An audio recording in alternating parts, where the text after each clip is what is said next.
जय हिंद फ्रेंड्स। देखिए, आपका स्वागत है डिमांड कैंपस में। देखिए क्या है कि एग्ज़ाम की जो गवर्नमेंट एग्ज़ाम है, लगातार सभी के एग्ज़ाम है, जैसे कि एयरफोर्स जो अभी जॉब निकली हुई है अग्निवीरों की, और जो आर्मी वगैरह, नेवी वगैरह और एमटीएस वगैरह भी है, लेखपाली भी है, यानी कि सभी गवर्नमेंट एग्ज़ाम के लिए महत्वपूर्ण प्रश्न मैं ऐसे शाम को आपको लाता रहूँगा पर डे। इस सेशन के लिए आप ज़्यादा से ज़्यादा लाइक करें, कमेंट करके बताएं ये सेशन कैसा आपको लगता है। और ग्रुप डी की परीक्षा भी नज़दीकी है, इसलिए मैंने स्टैटिक जीके का पोर्शन बहुत अच्छे से आपको कराने वाला हूँ। इसमें तकरीबन मैं आपको करीब से करीब 1000 क्वेश्चन लेके आऊँगा, आपकी सारे जीएस की समस्या ख़त्म हो जाएगी। ठीक है, तो स्टार्ट करते हैं।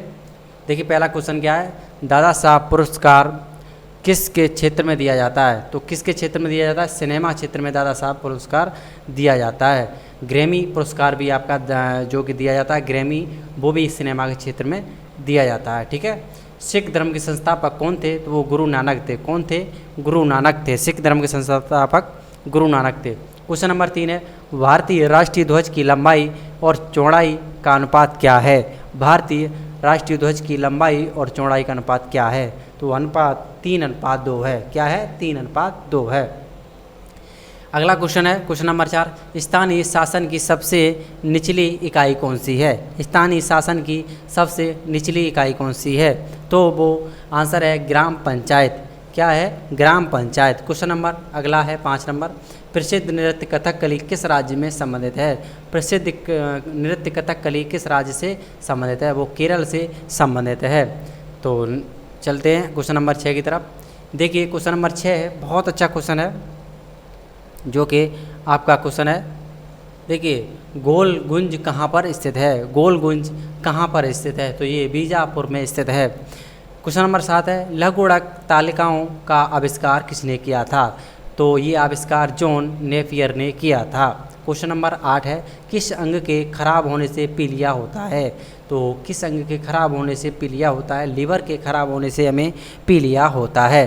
क्वेश्चन नंबर 9 है, भारत का पहला परमाणु ऊर्जा केंद्र कहाँ पर स्थापित किया गया है? क्वेश्चन नंबर 9 है, भारत का पहला परमाणु ऊर्जा केंद्र कहाँ पर स्थापित किया गया है? ये तारापुर, यानी कि तारापुर, महाराष्ट्र में स्थापित किया गया है। क्वेश्चन नंबर 10 है, भारतीय संविधान में कितने मौलिक अधिकारों का उल्लेख किया गया है? तो भारतीय संविधान में हमारे में कितने मौलिक अधिकारों का उल्लेख किया गया है? तो 6 मौलिक अधिकारों का उल्लेख किया गया है। क्वेश्चन नंबर 11, किस अनुच्छेद को निलंबित नहीं किया जा सकता? तो किस अनुच्छेद, ये कमेंट सेक्शन में आप इसका आंसर दें, क्योंकि मैं एक क्वेश्चन इसमें आपके लिए कमेंट में के लिए रखता हूँ, किस अनुच्छेद को निलंबित नहीं किया जा सकता। ठीक है, वैसे आगे इसका भी। क्वेश्चन नंबर 12 है, भारत का पहला वायसराय कौन था? लॉर्ड कैनिंग था। भारत का पहला वायसराय कौन था? लॉर्ड कैनिंग था। देखिए, ये टेलीग्राम ज्वाइन के लिए आपको पीडीएफ फ्री मिला करेंगे, जो भी हम यहाँ पे पीडीएफ कराएंगे वो हमारे डिमांड कैंपस DEMAND CAMPUS को पहले तो यूट्यूब चैनल पर सब्सक्राइब करें इसी तरह की वीडियो पाने के लिए, और इसी डिमांड कैंपस को आप टेलीग्राम पर डिमांड कैंपस बाय विजय सर जैसे ही आप डालेंगे वैसे ही आपको सारी की सारी पीडीएफ, हिंदी की पीडीएफ, रीजनिंग की पीडीएफ, मैथ की पीडीएफ, स्टैटिक जीके की पीडीएफ, साइंस, बायोलॉजी, सारी की सारी पीडीएफ आपको वहाँ पर उपलब्ध हो जाएंगी। तो क्वेश्चन नंबर 12 है, भारत का पहला वायसराय कौन था? भारत का पहला वायसराय लॉर्ड कैनिंग था। कौन सा था? लॉर्ड कैनिंग था। क्वेश्चन नंबर 13 है, भारत के राष्ट्रपति बनने के लिए न्यूनतम आयु कितनी होनी चाहिए? 35 वर्ष होनी चाहिए। भारत के राष्ट्रपति बनने के लिए आयु न्यूनतम कितनी होनी चाहिए? तो 35 वर्ष होनी चाहिए। क्वेश्चन नंबर 14 है, नीति आयोग का गठन किसके स्थान पर किया गया था? तो योजना आयोग के स्थान पर नीति आयोग का गठन किया गया था। किस वर्ष में हुआ था? 2015 में हुआ था। ठीक है, चलिए क्वेश्चन नंबर 15 है, भारतीय संविधान में रिट कितने प्रकार की होती है? तो भारतीय संविधान में रिट 5 प्रकार की होती है। क्वेश्चन नंबर 16 है, भारतीय संविधान में कितने मौलिक कर्तव्यों का उल्लेख किया गया है? ये भी कमेंट सेक्शन में इसका आंसर आप दे सकते हैं। भारतीय संविधान में कितने मौलिक कर्तव्यों का उल्लेख किया गया है? आंसर खोजने के लिए गूगल का सहारा ले सकते हैं। अगर आप एक बार कमेंट सेक्शन में इसका आंसर लिख देंगे जीवन भर नहीं भूलेंगे। नेक्स्ट क्वेश्चन चलते हैं। क्वेश्चन नंबर 17 है, भारतीय संविधान में राष्ट्रपति के चुनाव की पद्धति को किस देश के लिए लिया गया है? तो आपको पता है भारतीय संविधान के राष्ट्रपति के चुनाव की पद्धति को किस देश से लिया गया? जो राष्ट्रपति का चुनाव करते हैं वो हमारा लीलैंड से लिया गया है। किससे लिया गया है? ठीक है, चलिए आइलैंड से लिया गया। ठीक है, चलिए।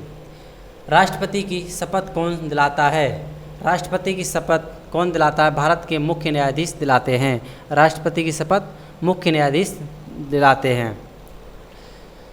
क्वेश्चन नंबर 19 है, भारतीय संविधान किस अनुच्छेद में राष्ट्रीय आपातकाल के लिए प्रावधान है? तो आर्टिकल 352। राष्ट्रपति यानी कि भारतीय संविधान किस अनुच्छेद में राष्ट्रपति आपातकाल के लिए प्रावधान है? तो आपातकाल राष्ट्रपति जी 352 के तहत देश में लगा सकते हैं। ये आपको क्लियर करना है कि 352 से देश में या राज्य में, ये आपके लिए छोड़ता हूँ। चलिए नेक्स्ट क्वेश्चन है, क्वेश्चन नंबर 20 है, भारत के राष्ट्रपति द्वारा उच्च सदन यानी कि जो राज्यसभा हो के कितने सदस्य भारत के राष्ट्रपति द्वारा मनोनीत किए जा सकते हैं? तो 12 सदस्य राष्ट्रपति के द्वारा मनोनीत किए जा सकते हैं। वो चाहे फिर खेल से हों या फिर सिनेमा से हो, किसी भी जगह से हों, तो ऐसे 12 सदस्य राष्ट्रपति जी चुन सकते हैं। क्वेश्चन नंबर 21 है, भारत का मिनी कॉन्स्टिट्यूशन किस संशोधन के रूप में भी जाना जाता है? तो 42 यानी कि 42 अटेम्प्ट के तहत जाना जाता है। नेक्स्ट क्वेश्चन, क्वेश्चन नंबर 22 है, जम्मू और कश्मीर राज्य विधानसभा का कार्यकाल कितने वर्ष का है? 6 वर्ष का।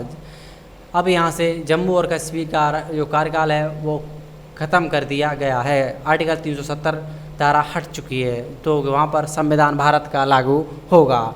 ठीक है, इससे जुड़ी जो जानकारी होगी तो अगले क्वेश्चन में हम लेके आएंगे। क्वेश्चन नंबर 23 है, अखिल भारतीय सेवाओं के लिए नियुक्त किसके द्वारा की जाती है? क्वेश्चन जो भी मैंने लिए हैं प्रीवियस ईयर क्वेश्चन, इसीलिए जम्मू कश्मीर का यहाँ पर क्वेश्चन आ गया है। ये मैंने प्रीवियस ईयर क्वेश्चन लिए हैं। अखिल भारतीय सेवाओं के लिए नियुक्तियाँ किसके द्वारा की जाती हैं? तो प्रेसिडेंट द्वारा अखिल भारतीय सेवाओं की नियुक्तियाँ की जाती हैं। अखिल भारतीय IAS वगैरह की पोस्टें होती हैं। ठीक है, शारदा अधिनियम किसके संबंधित है? तो शारदा अधिनियम यानी कि जो बाल विवाह से था वो शारदा अधिनियम संबंधित है। नेक्स्ट क्वेश्चन 25, नीति आयोग के अध्यक्ष कौन हैं? प्राइम मिनिस्टर नीति आयोग के अध्यक्ष होते हैं। नेक्स्ट क्वेश्चन है आपका 26, किस ग्रह को बोना ग्रह कहा जाता है? तो प्लूटो को बोना ग्रह कहा जाता है। 27 क्वेश्चन है, नीच सागर उष्णकटिबंधीय चक्रवातों का नाम क्या है? तो ये होता है टाइफून होता है। क्या होता है? टाइफून होता है। नोट्स डाउनलोड करने के लिए फ्री नोट्स मिलेंगे आपको डिमांड कैंपस पर DEMAND-CAMPUS। इस चैनल को, यूट्यूब चैनल को भी सब्सक्राइब करें और आप टेलीग्राम पर जुड़ जाएं, इसीलिए आपको सटीक कंटेंट हम बढ़िया से बढ़िया प्रोवाइड फ्री में करा सकें। अगला क्वेश्चन है आपका 28, हिमालय किसका उदाहरण है? तो वल्लभ पर्वत का हिमालय उदाहरण है। क्वेश्चन नंबर 29, भारत में सबसे बड़ी सिंचाई नहर है इंदिरा गांधी नहर है। कौन सी है? इंदिरा गांधी नहर है। क्वेश्चन नंबर 30 है, भारत में सर्वोच्च नागरिक पुरस्कार कौन सा है? तो भारत में सर्वोच्च नागरिक पुरस्कार हमारा भारत रत्न होता है। कौन सा होता है? भारत रत्न होता है। कुछ आपके लिए हौसलाबान बनाने के लिए, आपको मंजिल की एकदम पकड़ अच्छी सी बनी रहे उसके लिए कुछ लाइनें हैं। कुछ कर गुजरने के लिए मौसम नहीं मन चाहिए, रास्ते तो अपने आप बन जाएंगे, बस हौसले का धन चाहिए, हौसलों का धन चाहिए, हौसलों का जुनून चाहिए। तो कुछ कर गुजरने का हमें जुनून चाहिए। तो PDF डाउनलोड करने के लिए जैसे कि हमने बताया था आपको, डिमांड कैंपस वाई विजय सर को टेलीग्राम पर ज्वाइन करें, वहाँ पर आपको सारी की सारी फ्री में PDF प्रोवाइड होंगी। और डिमांड कैंपस को यूट्यूब चैनल को सब्सक्राइब करें। तब तक के लिए हम चलते हैं। जय हिंद, जय भारत।